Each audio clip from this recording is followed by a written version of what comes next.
What's up, guys? It's your boy. Actually, we'll start in a few minutes. I'll start in a few seconds. We'll get everybody in here. I'm trying to get the stuff situated before we get going.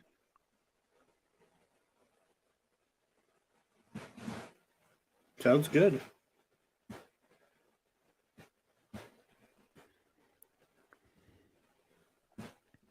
I'm just trying to get a good picture for this match. I was gonna say just get Orange Cassidy, definitely. That's what I'm trying to get. There it is.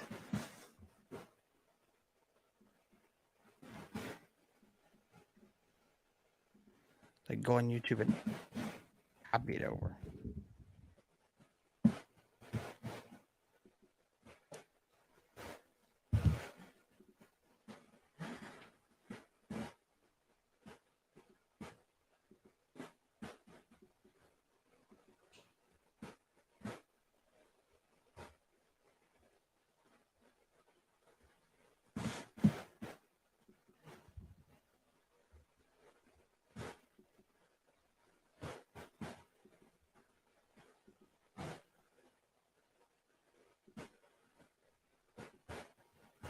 While we wait.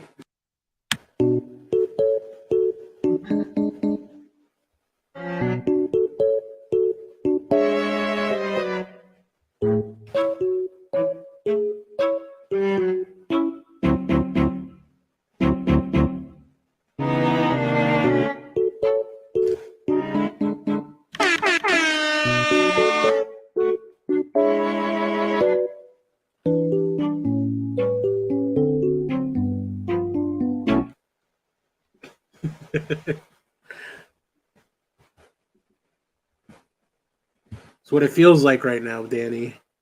I'm trying to get ready. I hope people are watching. No one's watching right now. Oh, I'm about to say that would have. tags in. I'm about to say that would have been funny. Yeah, and if they did, they probably were like, "Oh yeah, these guys suck. We then left." Oh well, I didn't really say anything, so you know, yeah, yeah.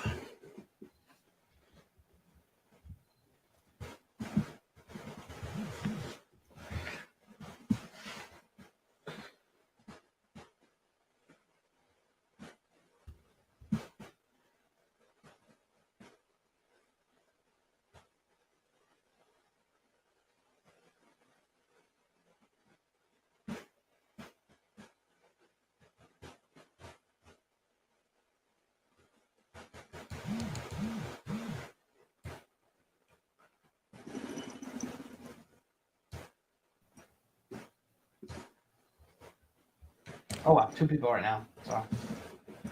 Well, I'm taking a dab.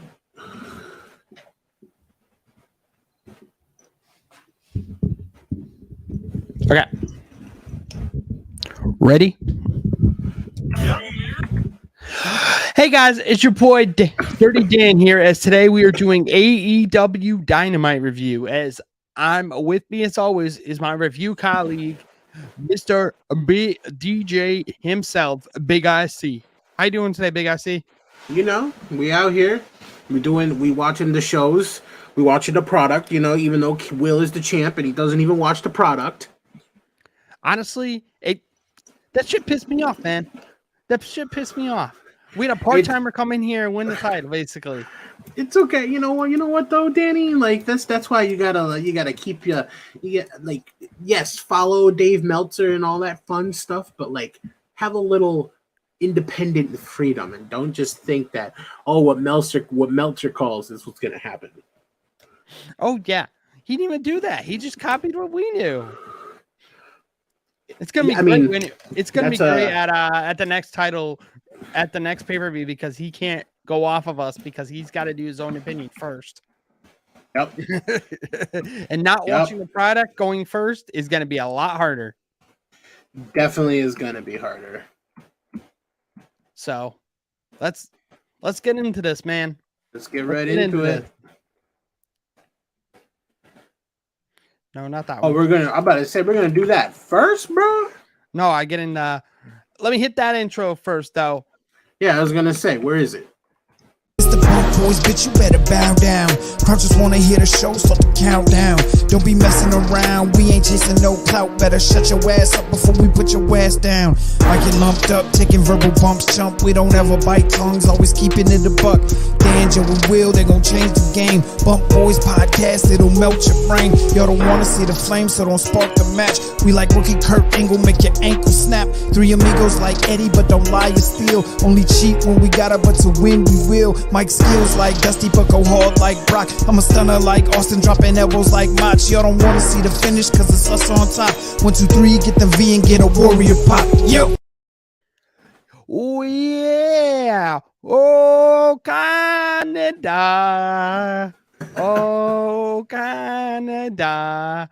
Yes, AEW made their long-awaited Canadian Toronto International debut. So this is the first time AEW went out of the country.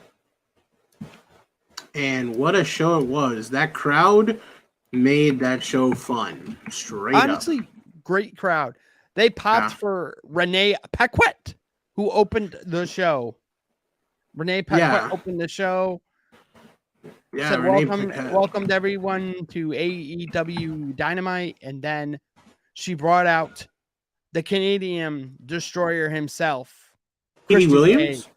No, I know. I'm just fucking with you.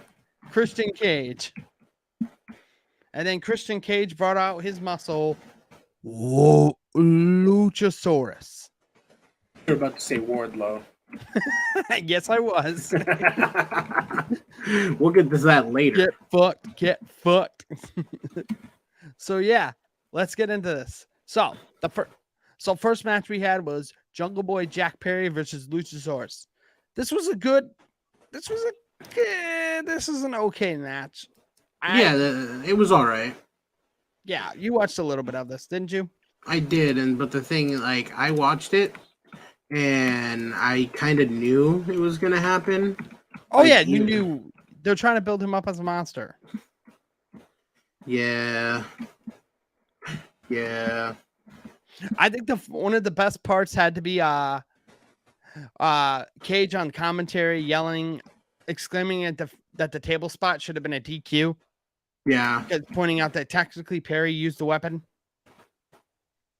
Yep, even though Luchasaurus set it up. And he kept making fun of Excalibur for wearing a mask on commentary. He's good. He's such a good heel.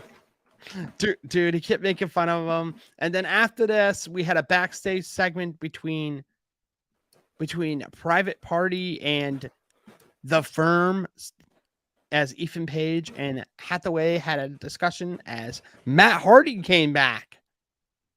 He did, and they're going to wrestle Friday on Rampage. For their contract, because according to Stokeway, Stanley Hathaway, he can buy anyone's contract he wants.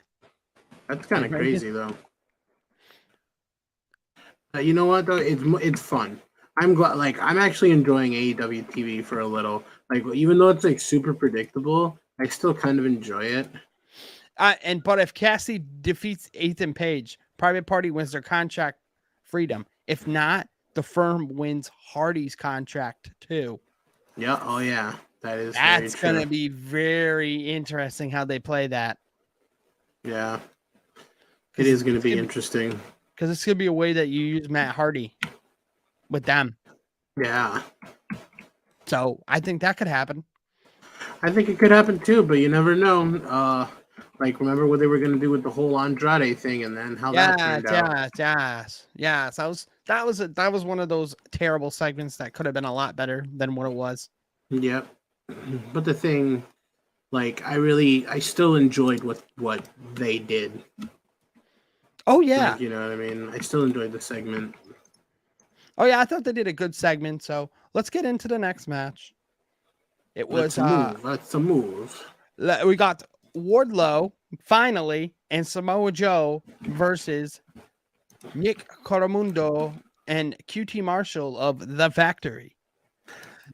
This was a straight jobber match. This match went very quickly. But I did like QT's comments right before they came out. Not gonna lie. What do you say? It was just like, Ward Joe? What, you guys think you're clever because you took your names and cut them off and put them together? No! And then they both came out right after that. I loved it. That was brilliant. Oh yeah, that was great. I thought that was a great match, but the big thing that happened was after the match. The big stuff that happened after the match was when what's that faction called? Brian Cage's? Yep, they came out and that literally right there was when I just turned off my phone leaving work. So Yep. Danny, you gotta explain this one. Okay, so FDR comes out to comfort them, and then and then Sean Spears comes out. Yes, Sean Spears is back. And using his 10, leaning into his 10 gimmick. Oh, really? Yeah. That's cool because I really enjoyed that gimmick on NXT. So yeah, he dusted off one of his most organically over gimmicks to originate guy that's seen forgotten for months on end. So I think that was a smart idea. You gotta re-renovate him. Get him away from MJF's shadow. But the thing is, now he's with the Pinnacle. So now everyone in the Pinnacle is back with each other except MJF. Mm-hmm. Interesting, right? Very interesting. But you know what? I dig it. Let's see what they're gonna do. Let's hope they actually make the storyline actually work. Yes. That's one of his big follows is he doesn't know how to make storylines work. Tony Khan is just like, here you go. Here's a match. Exactly. Now we get to finally see if they're actually going to do something because Triple H is not letting the reins go at all. He is full going. You know what I mean? Oh yeah, he will not let off. Especially he'll be probably going to NXT next week to help Shawn Michaels with NXT because they have some competition next week as the Tuesday Night Wars kick off, at least for one night. Yeah, it's gonna be great though. Kind of gets you back into that kind of old feeling. Back if you're as old as I am. I remember Monday nights flipping the TV to oh look, this isn't that fun. I don't like this match. I'm gonna go watch Raw. Oh, I don't like this match. I'm gonna go watch Nitro. That was me. That was a bit of fun time as a kid. It was because I loved it. Who didn't like Stone Cold Steve Austin and then flipping over to fucking WCW and just listening to NWO and then just hearing that wow. Oh God, the themes! Come on, yeah, that's another thing about AEW. They need to fix their themes. Oh, why you don't like that? Break the move! It's Dynamite. I mean, it's all right. I'm talking the wrestlers themes because there's no one really other than the stupid sing along ones. It's just come on, get a character to have his own fucking music and actually get over with the crowd that way. Yep, no one really. Nope, no one really. They don't have no one. Yeah, that's what I'm saying. They have no one. That's why I'm they need to do something about that because then maybe as soon as you hear that one little music that one note hit, you know what I mean, and the crowd goes nuts. But I mean that still happens, but just it's not WWE level, you know what I mean? They're making entrances cool again, with Karrion Kross doing his fucking thing, you know what I mean?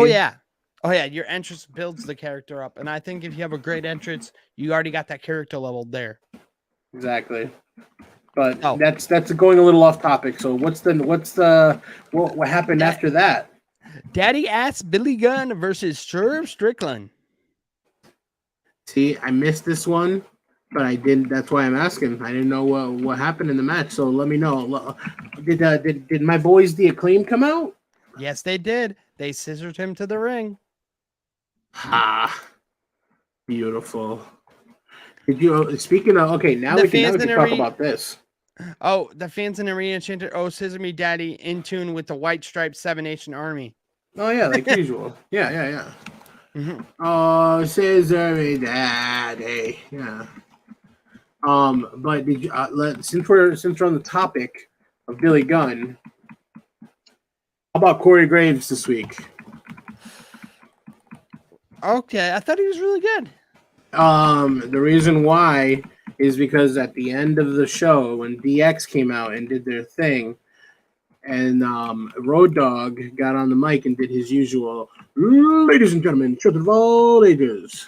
You know what I mean? Yeah. He did that, and then he's like the Road Dogg Jesse James. He went like this, and they all that was like for the crowd to say in the badass Billy Gunn, and then Corey's like, oh. I hear people the person these days that was in that group was doing something with office equipment.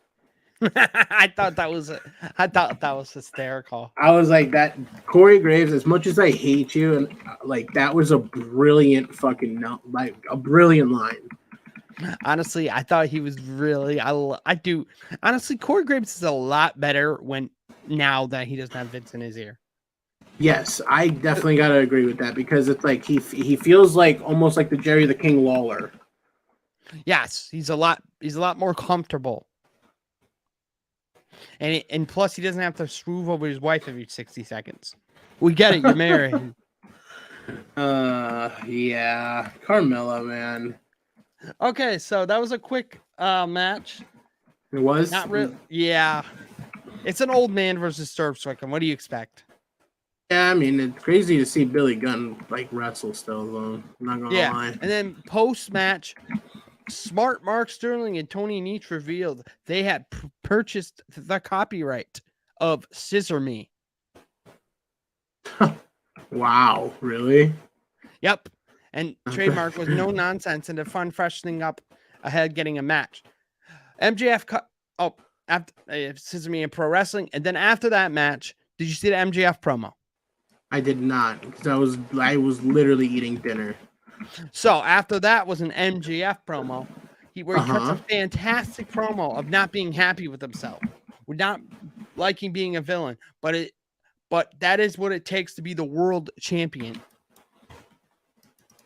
So he doesn't like being the villain, but he has to do it to win the world title. I mean, no, it does. No, it does make sense. He's got to be a cutthroat. Yeah. So yeah, I dig it. Let's move on to the next topic of the night.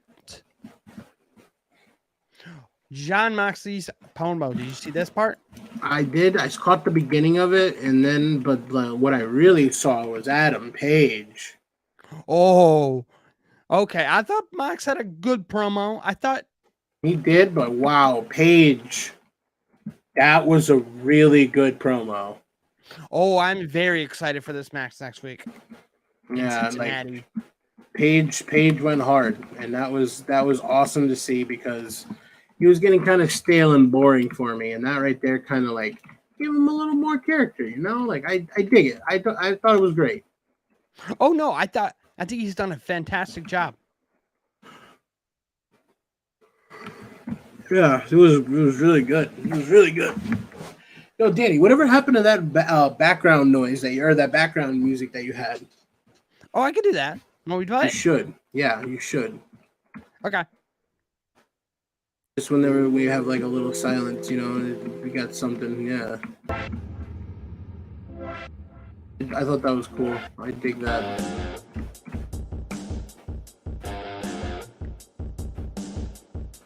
Want me to turn it down? Yeah, just a little, so people can hear us more.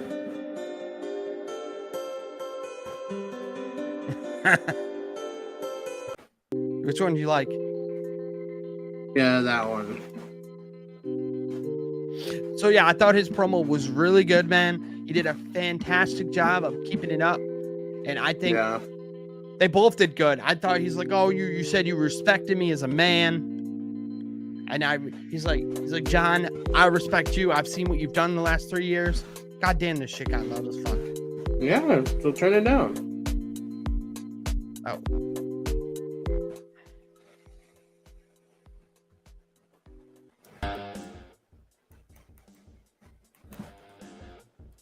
This is a lot better now. So, anybody? Okay. So, what did you guys think of this? What did you think of this? You got any more thoughts on that Adam Page promo? I just thought it was good. I like the passion that he put behind it. You know. Oh yeah, I thought he had fantastic passion. Mm-hmm. You actually kind of felt bad for him a little bit, and you're like, that's like what you're supposed to do if you're that kind of character. You know what I mean? So yeah, and I felt bad that he lost his title, and I thought they gave John Moxley his respect. So, as he's basically carried this company on his back for the last 3 years. Yeah. And did you like? I did like the part of the promo where he said, "Oh, my old friends are barely on TV. My new friends are barely on. I tried to win the trios title with my best friends. They're barely on TV anymore. Wow. And my old friends are never on TV anymore." Bop, bop, bop. You got a siren? Oh. Did you get that? Did you get that one? No, I did not. The Young Bucks. The Young Bucks. Boy. Basically saying my old friends aren't on TV no more. Yeah, dude, that's still crazy. Just because, like, it was a month ago. Yeah, it's like you're still thinking about like the whole thing, what happened with like CM Punk and shit, and like even then, people are still talking about it. Like it's still getting talked about. Of course it is. It's crazy to me. It took us 7 years to get the dude out of retirement, and he fucking gave us all a middle finger on the way out. Pretty much, like that's why I still don't get why people support that dude. I have the shirt on, but that's because I need a clean shirt. Okay, listen, Danny, you're okay, but I just don't get it. I don't get the hype behind this dude, like at all. Does anyone have any hype for him? Anyone have any comments for him? The two people watching? Probably not. They probably Punk fans. I'm sorry. Sorry. Next. Not a fan of the guy. Next, we had the Ring of Honor World Championship match. This was good. Honestly, I love this whole storyline with Jericho trying to destroy Ring of Honor from within. Yep. And the fact that, honestly, William Regal's really good on commentary. I enjoy him. Oh, yeah, he's very good. I love when he's on it. He's got some witty remarks. I love when he like when he calls Excalibur, he's like, "Hey, guy with a mask." Have you seen those bits, Danny? Yeah. Oh God, they're so good. Like they're so funny. Like I thought it was great. I love seeing it. But other than that, let's talk about that match. You want to break it down for everyone? Well, basically, he was really hot 10 years ago, and AEW wants to capture the same magic, but you can't force it. Very, very true. See, this guy gets it. This exactly. I agree. I gotta say that because, like, the thing is, when Punk, like, don't get me wrong, people were like, "Holy shit, Punk is coming back." You're thinking he's gonna be like his time when he was like facing like the Undertaker and shit. You know what I mean? That's what people wanted. You know, the summer of Punk. You know, and like he couldn't keep up with that hype anymore. You know what I mean? Like even like his matches where he was squashing kids, it was like, well, are you ever gonna do anything other than be a babyface? You know, like. Yeah, he tried to be a heel. He tried to do the Summer of Punk where he tried to keep it captured. But still, it didn't. He's not good as a heel. Didn't he get credit for the Shield? Kind of. It was kind of his idea. I don't really remember because like that was when like I stopped watching wrestling. I like stopped for a little bit just because like it wasn't interesting to me anymore. But then 2016 comes around. AJ Styles could be debuts in the Royal Rumble. There we go. I'm hooked again. And then you've been hooked ever since again. I've been hooked ever since in 2016. It's not bad. So, okay. But yes, back to the match. Danielson had such a decent first lead. Like, he was leading the match, and then Jericho really turned it around on him. I thought it was Jericho's a renaissance. If you got to talk about the GOAT, you know how people talk about John Cena as the GOAT or anyone? Yeah. Jericho is up there as one of the GOATs. 100,000%. I can't disagree there. I will totally, I'll die on that hill. Oh, yeah. He might go down as one of the greatest of all time. Yeah, I mean, honestly, and what really makes me still go crazy is fucking Sting is still taking bumps. Jesus Christ. No, but he needs to separate from Darby. He does need to separate from Darby. I totally agree with you. Or at least to have Darby help Darby transform into like a type of his character. Yeah, like imagine him just passing down the baseball bat to him or something. Yeah, something like that. We need something like that. Yeah, I'd be about it. I'd be with it. Oh yeah, definitely. Me too. I think that'd be great. It'd be great for the history, especially him who needs like a gimmick going forward because he's kind of on a little illusion shake. But this was a fantastic match. I enjoyed this one.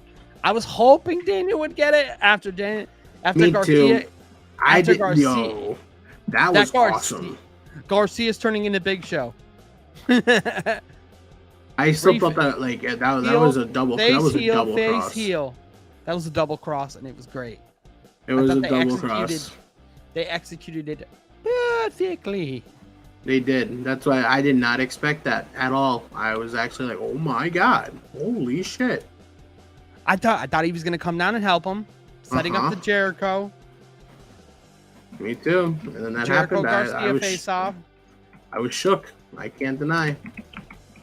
And then he hit him, and then next thing you know, he retains. So, I thought this was a fantastic match. They did a great job. Both wrestlers.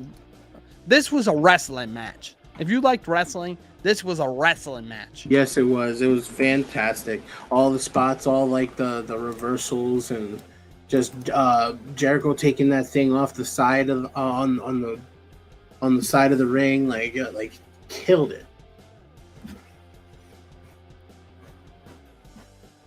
I thought it was a great match. And then, what happened after that, Danny? What was after that?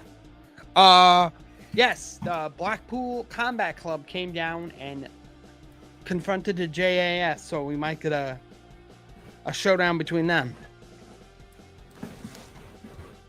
It was I liked it. I know this is off topic. This is the real William Regal topic, though. Okay. Who would you get to say War Games? Ooh. Who would you have? Would you have here War Games if you can't get them? Shawn Michaels. I'd say Shawn Michaels or Triple H. Definitely. Have one of them yell War Games. Like I could see him doing that. Especially that whole opening segment of saying, "Please don't say cock or penis" on the. That was fantastic. I thought if you're gonna make DX PG on that episode, that was a fantastic way to do it. Yeah, and the fact that they put the D-Generation X on their mouth so you couldn't see exactly which swear they were saying. I thought that was hysterical. Yeah, I thought that was great. I thought they did a fantastic job with that. So let's go on to the next match. We got a little cake to feed us before we get to the big main event. Little cakes. But let me tell you, they finally did my girl Hikaru Shida well. Finally, yes. Who took the pin? Was it Jamie? Yeah, I think so. That seems about right. But the thing, I am so glad to see Hikaru Shida finally win a fucking match. Oh, me too. Dude, she's getting screwed over. And when did Nyla Rose? And I have a question. When the fuck did Nyla Rose steal the TBS? I forget when it was, but I remember it. I just can't remember exactly. Oh, Battle of the Belts. It was that Battle of the Belts no one watched. Yeah. Is I mean, Battle of the Belts. honestly, Battle of the Belts 4. it's kind of funny because it's like Nyla Rose is like kind of a troll, you know. Yes. I just thought that was interesting. I think it's kind of funny. At least it's a storyline for Jade to finally have. Yeah, for real. So no, but I thought this was a fantastic tag match. It was, especially with like the whole. It was very clean. Yeah, I like. There were a couple spots like that fucking what's her face when I don't know. I like the way Britt Baker does the stomp. Like I'm glad that she's she's the one doing that, you know. Mm-hmm. Even though I'm not a big Britt Baker fan. Wow, try saying that 3 times fast. Britt Baker. Yeah. See, told you it's hard. It's fucking hard to say that shit. But like, nonetheless, I'm not the biggest fan of hers. But I thought she had a great match, and she can sell being really, really heely and really like she's good at her job. But I'm just not a big fan. My favorite had to be Jamie Hayter tackling Sheeta into the Stormbreaker to break up. That was cool. Break up Augie Evans' count. I enjoy that. I enjoy that spot. That was cool. Dude, Jamie's been on fire lately too. Yeah, she has every match I've seen her win. So like, it was really cool to like see, and especially having Sheeta win it too. Like that was top tier. That was a tough match to decide who you wanted to win. Yeah, because the way storyline is going, you got to keep Britt. You got to keep Britt strong for Saraya. Yeah. You know it's coming. Oh Saraya. Yeah. You know it's coming at fucking Full Gear. Yep, it's definitely gonna happen at Full Gear. But like I have a feeling it might get a little sloppy because she's gonna want to be extra safe. Just kind of like how the fucking women's ladder match went. Oh yeah, she's gonna be too safe on her neck. Yeah. Oh yeah. She's gonna be scared. I have a feeling that it's gonna happen. You know what I mean? I just have a feeling. Yep. Let's get Bruce Bochy, please. You get that? Really? Yep. No, it's time. It's time for your main event for the All-Atlantic Championship. That was a good match. Freshly orange squeezed Orange Cassidy versus Pac. The bastard. They told a story in this match. I gotta agree with that. It was just like that, like when Pac was doing his bit and the crowd was still going nuts, and he did it like the extra 3 times. Oh, that was great. I enjoyed the fuck out of that. Honestly, all the blood dripping down his ear. Yeah, I wonder what happened. I forgot what spot it was, but like that shit looked. It had gruesome. to be. He must have got hit with the hammer. Did he get hit with the hammer? I don't remember. I really. The little. I know that he tried to get it, and then like. Danhausen stopped him once. Yup. Danhausen cursed him. Danhausen, what a weird guy. Do you like the character? Are you one of those people that's for it? You know what? I'm honestly, I think it's funny and goofy, and that's like what wrestling. It's what wrestling was missing. You know what I mean? Because there's very serious characters, and you got R-Truth. You know? Yeah. Very nice. Very evil. Yeah, exactly. Like I dig it. I dig it. Oh yeah, I get to dig it too. They did a fantastic job with this, and I think they can keep doing it. They did a great job doing the match, and I thought that whole sequence, Danhausen cursing the hammer, him grabbing it underneath the thing, yeah, Orange Cassidy juice punching him into knocking the hammer out of his hands. But let's talk about those fucking DDTs. Pac is the best at selling. Holy shit. Because he made Orange Cassidy look amazing. he made him look like wow, like the DDT in his body just like curves and oh my god. Like you actually felt like those DDTs were it, like from a fucking DDT. Or that's crazy. or that tombstone from the top of the freaking. Yeah, and then he like just like but like he fucking rolled down the ramp. Like that was fantastic. I enjoyed that. That was a great sequence. And it was 100%. This match, oof. that I hate that this is awesome chant, but that one definitely deserved that this is awesome chant. That I like if we're playing GM mode in WWE 2K22, that was definitely a 4-star match.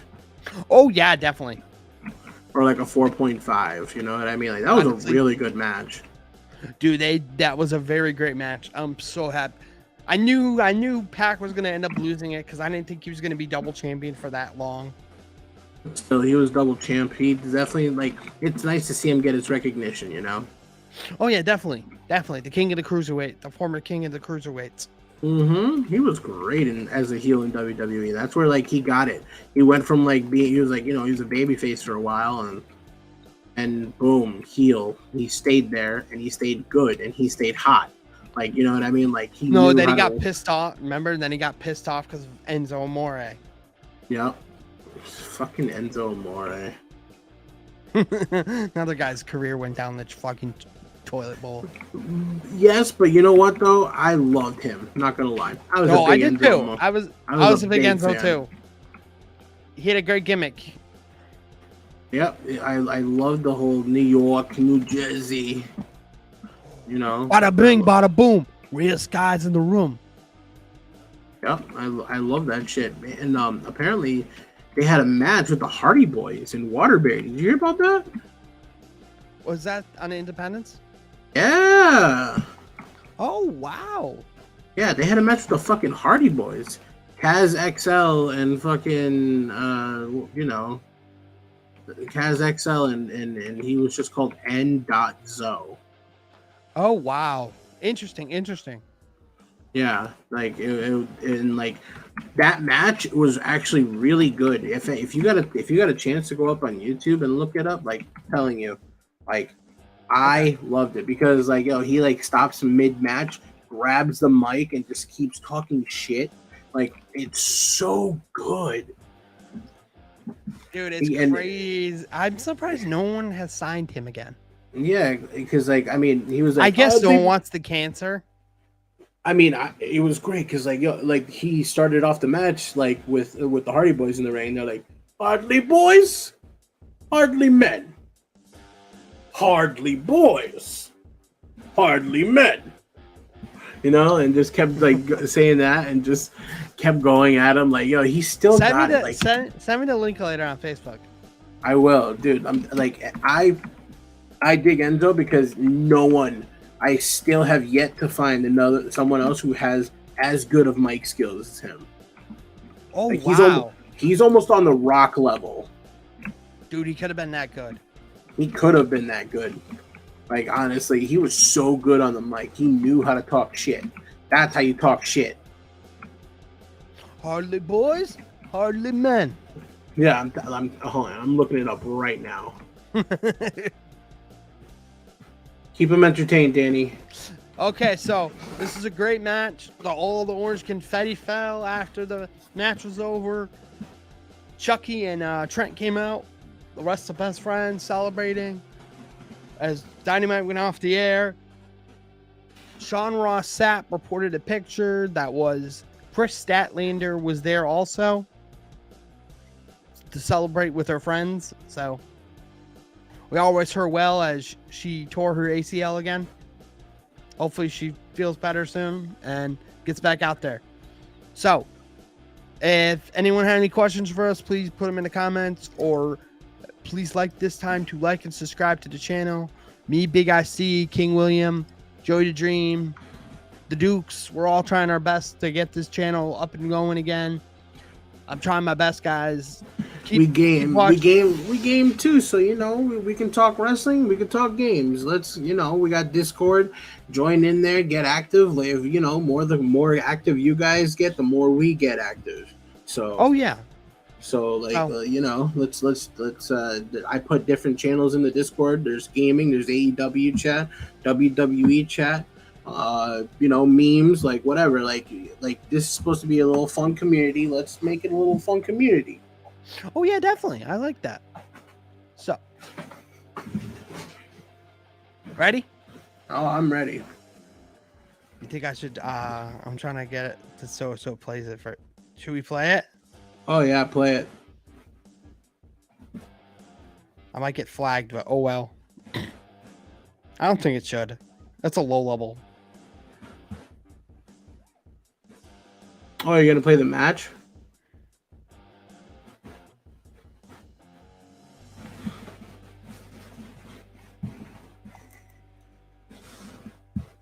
Can you see it? I can. I don't know if you can hear it though. That might be the Yeah, issue. you probably can't hear it, but that thing right there, that happened in Waterbury, Connecticut. Oh, New England.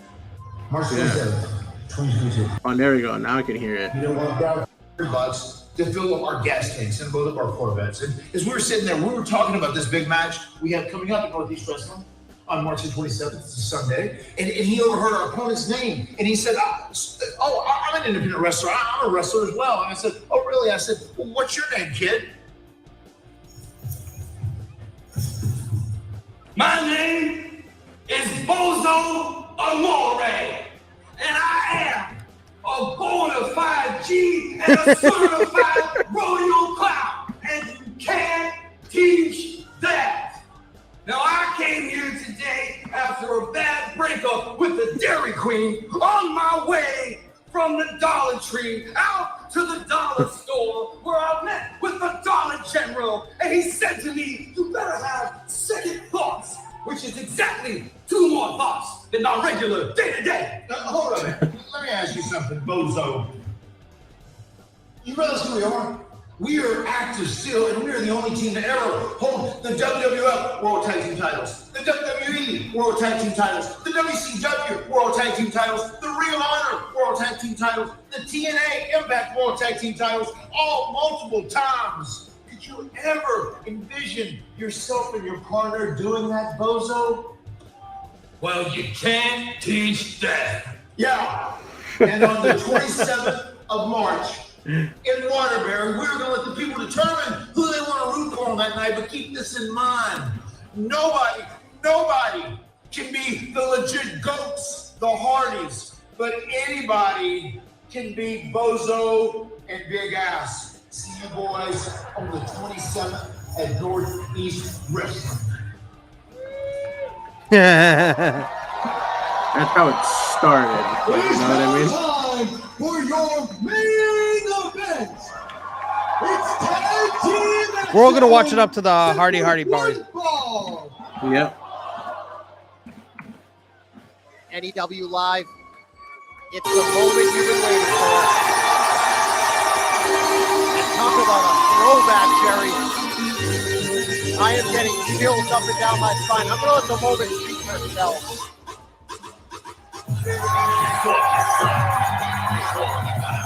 Supreme leopard print fucking robe.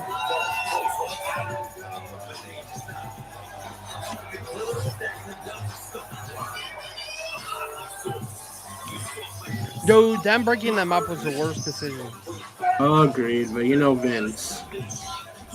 Enzo and Taz XL reuniting here to take on the Hardy Boys in Waterbury at NEW Live.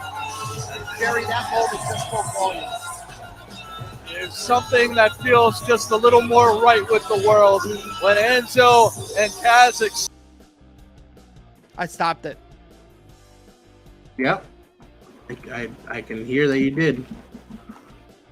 So, what'd you think of? So I'm definitely gonna check that out and I'll let you know, okay? Yeah, definitely. And everyone else checking that out too. If you want to know, I'll put it in the comments. Yeah, because I can't. It won't let me.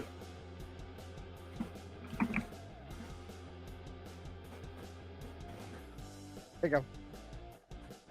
Hey, there it is. Yeah, that's if you want to watch it. The free match. It's on Endo's page. So You want to go watching that?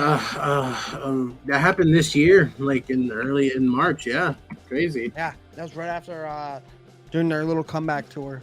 Yeah, You know, Hardy comeback tour before he debuted in AEW, or after he debuted. yeah. Forgot. So, y'all want something fun to watch? If you like Enzo Amore, there you are. We wrestling yeah. fans out here. So I'm gonna let we're gonna sign out and let these guys go, I guess. Yeah. Make sure you hit that outro. Let's go. This has been Dan and Big IC from the Bump Boys. Ease. Must bid you adieu, goodbye, mwah, and good night. Bang! Yes!